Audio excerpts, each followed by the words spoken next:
Paul Larsen is the world's fastest sailor.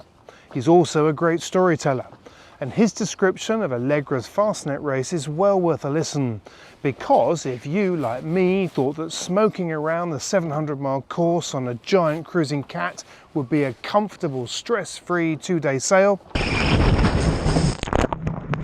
Paul can put you in the picture as to what it was really like. In fact, he freely admits, yeah, we thought we were going to have hot showers. We're going to have a Fastnet rock. Afterwards, it's just been cold salt all the way. but it didn't work out like that. Hitting speeds over 30 all the time, and I think we peaked at 32 something. And Instead, winning the MOCRA class and setting a new course record for this class in the process was a much tougher affair. I caught up with him on a Skype call shortly after they'd finished, and just in case you haven't seen her before, Allegra is a 78-foot Nigel Owens designed performance cruising cat.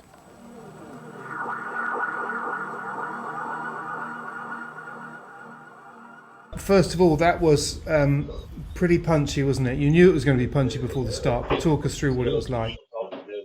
yeah, the boats, you know, we're the big boat in this fleet, and it's certainly, I think we get top trumps on weight. The boat weighs around 30 tons, and we just had that punchy round Gotland race, and I knew it was going to be a punchy forecast. And before the race, I just put everyone in the big picture thinking for where the boat is in its life. It's a tried and tested boat. We know it can take punishing. It did it in the last Fastnet, which was also a punchy start. And we know that there's a new crop of fast boats coming through, and it's like, this is the time to max this boat out and make big calls. We're a well-practiced crew. So looking at that forecast, I said, any nervousness we're feeling, they'll be feeling it worse. So if we can't do it, no one's going to be doing it any easier than us. I think we're one of the only boats to be full rig at the start. And if we went off the line with a Solent and full main up and came in on starboard, there's no point trying to line up and win a start line against old teams and that. You're going to get rolled. So just to get a clear lane and take that start, and the boat came off. When she's flying a hull in flat water, she's not miles off mod speeds upwind. So 30 tons is just riding moment, and she smokes along. Nigel's designed a beautiful boat, and she carries a weight really well with the volume distribution and the length. And so we went steaming upwind, always knowing that at some stage, it's like at that stage it was already reading 35 at Hurst, and we knew we had to get rid of sails at some stage. So it's fine carrying a big headsail, but if you're and full main, but the reefing process normally goes when you get overpowered on a multi-hull, take the reef in the main so you can make the bear away, because trying to furl these big headsails upwind into the gale of apparent wind, unless it's absolutely spot on, you'll flog a sail to bits. So with full main, by the time we got up to Hurst, and the boat's going so fast, and we're doing nice work on the boats behind, and right there up there with the mod, I probably should have got rid of the sole a little bit sooner. We put a reef in the sail. I said to the guys, the next lull we got to get rid of this sole and get the staysail out and everything ready. I'll slow the boat down, drop the traveller in main to reduce the apparent, and let's just like 1, 2, 3 go. And it didn't go. I couldn't pull it in first gear, which means a slow furl in second gear. And then the wind starts coming back in, and you just hear, sails can flog a bit, but the flogs that do the damage. And it was Warwick was on board. He said we've blown the batten pockets, the furling batten pockets, and they're structural on the sail. And so when it went away, so I think we just rode off the sole. And at that stage of the race, it's like sickly. But it's like, put it away. We're not going to need that tonight. I know that much. We're going. We're not going to need that for a while. So with that in the back of our minds, we thought even more resolve. Let's go out, and if it does come down to a race of attrition, then let's go and once again try and put as much head on them as possible. So we punched out the North Channel and just got into the proper upwind slog. The sea state wasn't that bad. the rain was you know, coming in. It was stinging the eyes. You know, you got a lot of apparent wind speed up there, and we just settled into a long beat, mostly port bias. We'd set all the reef lines up on the port side for on the boom and stuff, because we knew it was going to be predominantly going in and out port side, and just started ticking off the headlands. Got around Portland Bill quite good. All the time it was building. We were putting distance on the guys behind. Amazed to still be in contact with the mods, and starting to think this boat's in its truck mode now. It's going really well, and even in winds up to 38 knots of true, we still only had one reef and a staysail up, sort of with a Figaro mentality on a boat this big. But if you twist the sails off, the boat likes it. If you're on a really light flighty boat and you overpress it, if you bear away a bit too much, it flies. If you luff it up too much after the fly, the boat stops, and it's really hard to find that mode where it just keeps going and punching through that sea state. Whereas, like I say, 30 tons, there's a time. This is almost a blend between a multi-hull and a fast keel boat. It's got that momentum to push through. Yeah. But anyway, the next big thing was always in the back of my mind.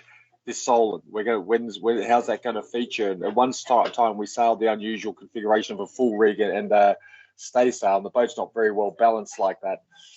It's not nice to drive. When we got off Falmouth and the wind started to abate a bit, and we thought, all right, we're into Solent territory now, and we were discussing what would happen if we get this out and it splits from 4 stay to Leach. Then we got a sail that the only way to get down is to hook up all the stuff, run away downwind, and try and do this messy drop of this thing, get all the hanks off, open up the front doors downwind, get the sail inside, and do a repair that will take a long time.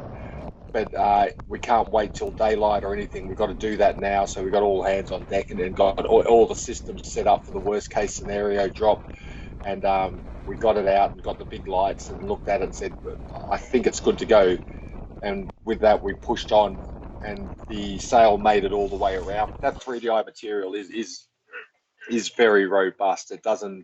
A rip doesn't run quite like it would have on older sails, and it's but when we took the sail off the forestay yesterday, I mean, you could put your head through the hole in it, and so there's only like I don't know, maybe 5 inches along the leach from the rip, and then that's big holes right through it. So it did a remarkable job, but it lasted us the rest of the race. Then we could just keep the hammers down. We kept extending each distance, but really. So, I mean, to be up with the leader MOCRAs and stuff, and with Rambler, it's the second time we've rounded the rock in the vicinity of Rambler. But I thought we were going to have a break and get the have hot showers at the rock and enjoy some of this luxury that we've been carrying around. But I think it would have been a nice thing on this race, Matt. Bear with me here, to have a section at the rock like I don't know, a kilometre before and a kilometre after, where they say no sail changes in this zone, because you never see the rock. There's sails going up and down, and there's no one's taking photos or doing anything. It's a high tariff thing, and by the time you look at the rock, it's somewhere in the distance, back behind you. And it would be it's such a nice moment in yachting, especially in this race, to go around that rock and just to sit there and have all your sails and your peels and everything ready to go. But if it was across the whole fleet, you sit there and go, everyone gets to enjoy the rock and go past it and look at the people they're with and the boat they're on and the weather, and just because it's a good turning point. Anyway, that'd be nice. Here we are, day 2 in the morning. Very welcome daylight of day 2 as we come across the Irish Sea there. It's been a fast and furious night. We've had the aft ballast tanks full on Allegra. Squally winds around us, winds up in the high 20s. Confused sea state, very dark night. We kept the hammers down. Yeah, we thought we were going to have hot showers. We're going to have a Fastnet rock. Afterwards, it's just been cold salt all the way. Top speed, I think it's been 32 knots on the good ship. We've been toying about reefs and screeches, but it ended up staying under full rig and Solent. 15 miles till we turn the corner, go around the Sillies, 200 miles to Cherbourg. This is going to be a welcome finish line. We're looking forward to sundowners in Cherbourg. I think when we're sailing at 32 knots, we know no one's catching us. There's a few MOCRA 60s around us, but I think that's about it. I bet they're having a wild ride. This is a wet and wild edition the 50th edition of the Rolex Fastnet. Everyone had a different experience on this race. It was really interesting weather. For us, we came down with a solid pressure all the way down to the sillies and just kept the hammers down all the way. It was a very dark night, no moon, and hitting speeds over 30 all the time. And I think we peaked at 32 something. And once again, the MOCRA's all around us, and kind of edgy sailing. You can't quite see what's coming your way or what's happening in the squalls, and I couldn't see all the waves that we were driving down into. The boat was very heavy to steer without having a big headsail up the front. But yes, it survived through the night. Then it came ripping around the sillies, went by Morpheus going the other way. I think, God, they're still on their way out. They were flying and waving and looking happy, so good on them.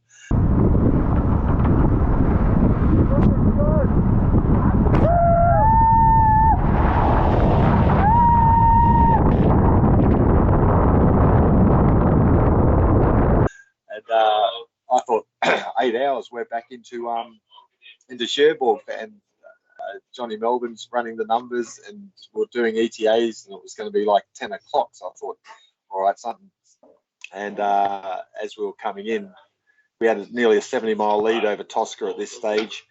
And at one stage, about a third of the way back to Cherbourg, Johnny put our polars on Tosca 70 miles behind us, and from where we were with the same polars 70 miles ahead, it had the two boats arriving within 10 minutes of each other.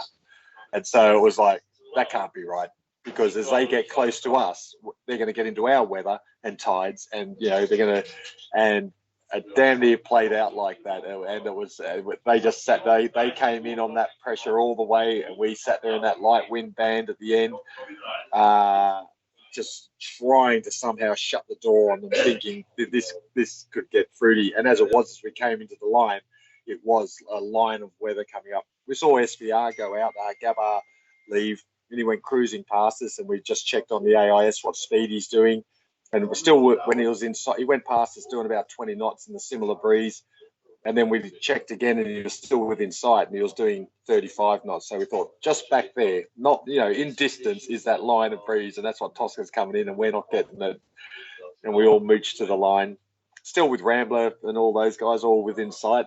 So we're pretty happy we're up with the fast boats. And in the end, we got, the final 10 miles was good pressure, and we nearly came across the line flying a hull again. But it was anxious for us, and you fight for every mile to get in the lead, and you push the boat hard, and the racing mentality, gets anxiety going, like watching that lead just get hoovered up from behind. And there's times you're sitting there going, I never thought I'd say this, but geez, I miss Plymouth. So it's a